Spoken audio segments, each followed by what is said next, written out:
આ ગેસની કટોકટીના સમયની અંદર કોઈ પણ વસ્તુ ફેંક્યા વગર અને આજે તો ગેસના ઉપયોગ વગર કંઈક બનાવીએ તો વધેલા ભાત છે એમની અંદર સ્વાદ અનુસાર નિમક, થોડુંક બટર અને થોડુંક પાણી લઈ લેશું અને મિક્સી જારને ચલાવીને આ રીતની ફાઇન પેસ્ટ તૈયાર કરી લેશું।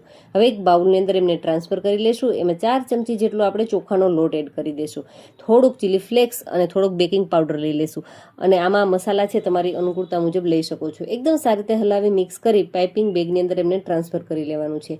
અને હવે જો તમારી પાસે ઓવન હોય તો બેકિંગ ટ્રે લેશું, એમની ઉપર આ રીતે બટર પેપર ફેલાવી દેશું અને આપણી પાસે રહેલું જે મિશ્રણ છે એમને થોડા અંતરે આ રીતે થોડું આપણે ડીશની અંદર ફેલાવતા જશું। હવે આ રીતનું બટર પેપર અને ગ્લાસની મદદ લઈ હળવા હાથથી પ્રેસ કરી સરસ મજાની મીડિયમ થિકનેસવાળી પૂરીઓ તૈયાર કરી લેશું।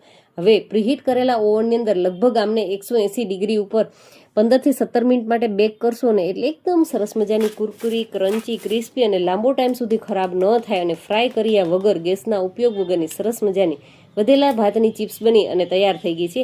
તો આમની પહેલાં પણ આપણે સરસ મજાનો વધેલા ભાતનો ચેવડો પણ ટ્રાય કર્યો છે, તો ચેનલની ચોક્કસથી મુલાકાત લેજો।